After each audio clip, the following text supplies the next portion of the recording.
Hi, everyone. It's Dr. Extran here. I'm really looking forward to working on media law with you this summer.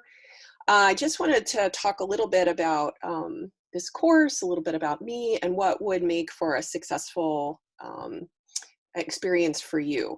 We're obviously living in a really strange and anxiety-producing moment, for sure. So the first thing I'm going to say is essentially if um, you are affected in any way by the virus, please do give me a heads up, let me know, and we'll work together to see what we can do to help you. Okay, so I just want to say that up front because everyone's having vastly different experiences with this, and I want to be mindful of that fact. So just let me know if if something happens that suddenly impacts your ability to do the work in this course. The second thing I would say is just don't, I would really warn against piling on a lot of other work or classes with this class. So I know a lot of you, unfortunately, are not able to do the internships and the things you were hoping to do this summer.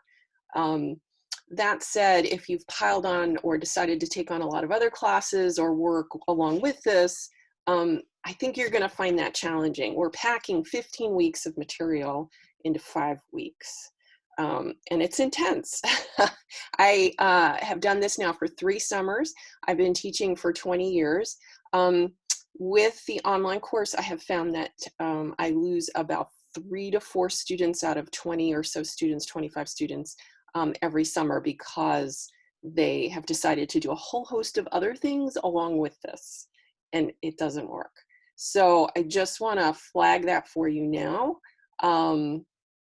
And it's really okay if you drop and you decide, oh, I'll just take it next fall or in the spring or whenever. So just do think about how you're gonna structure your summer. If this is your one course, great. I think that's a really, I think that's wise. A couple of other things to say, obvious things. Read. Read the book, follow my notes, look at the lessons page, pay attention to the emails I send. I will send you messages. They'll also be posted on the announcements page. Just keep up with stuff. I am not gonna drone on with PowerPoints. I have posted my PowerPoints as a reference point, but I'm essentially relying on you to read the material, and I will highlight for you what it is that you need to know out of that material every week. And then really our place to sort of connect is Monday night Zoom. This bird is serenading me. It's so nice. He's like right outside my window. You want to see? See if I can turn this around. I get to look at my forest every day. It's a cardinal in the distance there, which you probably can't see. This is how I stay sane in the middle of all of this. Monday nights are going to be a really key moment for you to connect with me on Zoom and ask questions. I'm not going to come in with prepared PowerPoints. I am going to be there as a resource to answer questions and to offer and pose some questions for you to help figure out what it is that is puzzling you or what it is that needs a bit more explanation. And I also hope we can do some media law challenges in that moment and think about how it is that all of our old law is applying in this new moment, because that's a big part of this course. We're studying a lot of the old law to try to figure out how it applies in this new moment.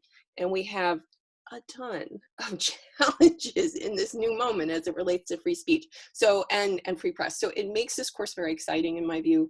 It makes it super relevant. Half the reason I got into this is because I had media law questions on the job myself, which I'll talk about in another video. So Monday night, just keep that in mind. Everything in this course is pretty much due on Wednesday morning. So you want to mark your calendar for Wednesday mornings. There'll be quizzes due, there'll be assignments due, and I will keep reminding you all, but just think in terms of Wednesday. So we basically operate on a Wednesday to Wednesday schedule. And then I would say, as you're reading the book and taking notes and wondering, what's important to pay attention to, again, in the lessons page, I give you some indications of what to pay attention to. But in addition to just sort of writing stuff down and you know, maybe committing a little bit of it to memory, because obviously this is a online course, so you're going to have your resources in front of you to be able to take quizzes and work on the exams. But a lot of what I do in the quizzes and exams is make you think.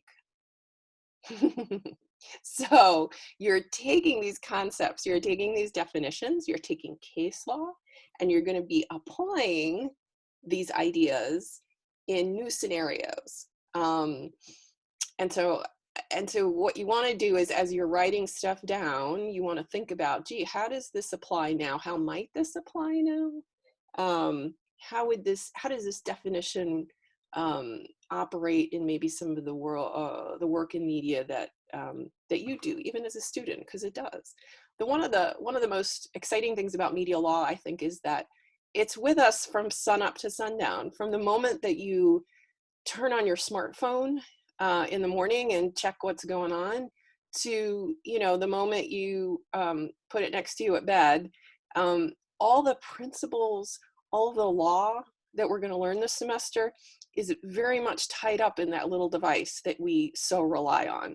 So while a lot of it is and will be about a free press and free expression, so much of that now, right, takes place in the device we carry in our pockets on a regular basis. So you're going to feel and hear and see evidence of all of that as we read this semester, as you do the work, and hopefully as you join us on Monday nights. Now, if you can't join Monday nights, that's fine. I'm going to record the Zoom sessions, so you'll be able to watch them later. If you do join me, there's like a point, a little bit of extra credit to come. So I'm looking forward to meeting you. It's hard to do this online. I much prefer, you know, in person, face to face. But I recognize the value, and I also think that students during the summer with media law, the ones who have planned it well, you've got more time. You're able to really focus in a way that's sometimes harder during the semester. So I've really enjoyed teaching during the summer because people can be focused in one spot on a particular subject, and we have fun with that. So just follow the lessons page, especially this first week. There'll be a little tour of the site, and I would look at that, and just be on the lookout for messages and reminders from me.